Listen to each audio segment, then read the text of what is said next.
One morning, the richest man in the land was gone.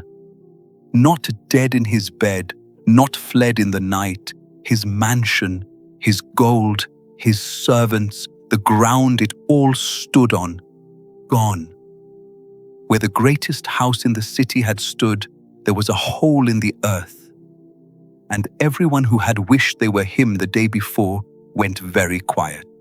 His name was Qarun, and he was not just wealthy. The Quran describes treasures so vast that the keys alone were a burden for a band of strong men to carry, more than a person could spend in 100 lifetimes. So this story asks one simple thing: what could a man like that do to lose all of it in a single afternoon? Here is the part people forget. Qarun was one of Musa's own people. He was not a pharaoh, not an Egyptian noble. He was one of the children of Israel, the very people who were oppressed. He came from among them. He prayed as they prayed, and then he was given something that changed him. Wealth, not a fortune, a phenomenon. The Quran says, "We gave him treasures." The scale of it became legendary, and with it came a choice that every person who has ever come into money has faced, just never on this scale. What is this for? The detail the Quran gives is the keys. Just the keys to his storehouses were so many and so heavy that a group of strong men would strain to carry them. Picture that. Not the treasure. The keys to the treasure were a workout for a team of men. That is the wealth we are talking about. His people came to him with sincere advice. The Quran records it. Do not exult. Allah loves not the boastful. Seek the hereafter with what He gave you. Do not forget your share of this world, and do good as Allah has been good to you. It was gentle. It was fair. He heard none of it. Because Qarun had already decided where his wealth came from, not from Allah, from himself. And when he finally answered his people, he said the sentence that sealed everything that came after. He said, "I was only given this because of knowledge that I have. In other words, I earned this. My mind, my effort, my genius. Nobody gave me anything." It is the oldest lie that wealth tells the person who holds it, that they made themselves, that they owe nothing and no one. The Quran answers him directly and almost without mercy. Did he not know that Allah had destroyed before him generations greater than him in strength, who had gathered more wealth? Men richer and stronger than Qarun were already dust. He was not the first to think his money made him a god.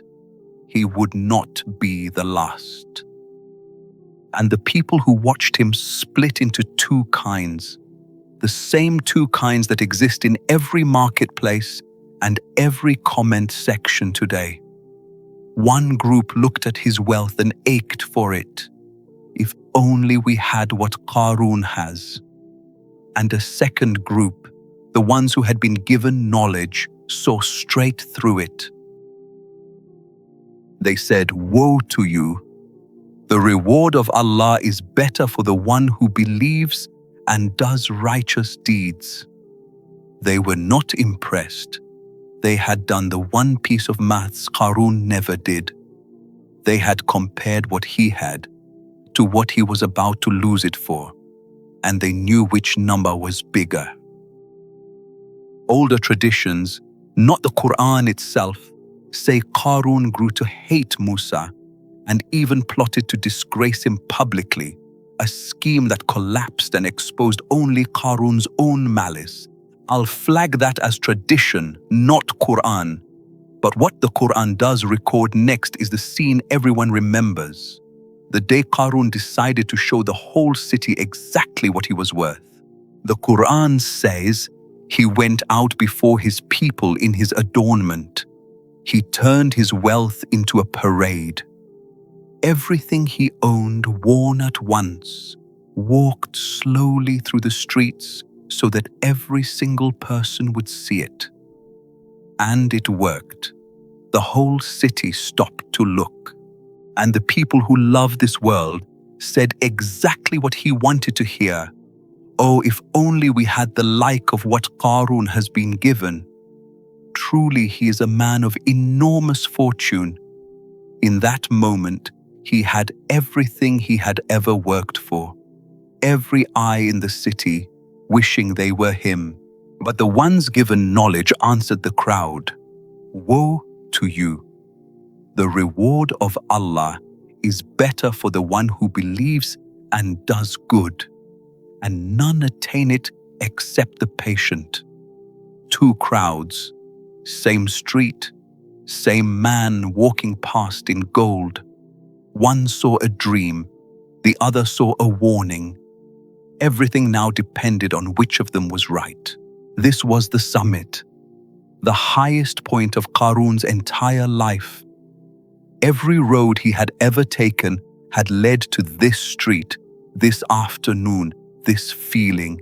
He had made himself the most envied man alive, and he had done it, he was certain, entirely on his own. He was about to find out how wrong he was.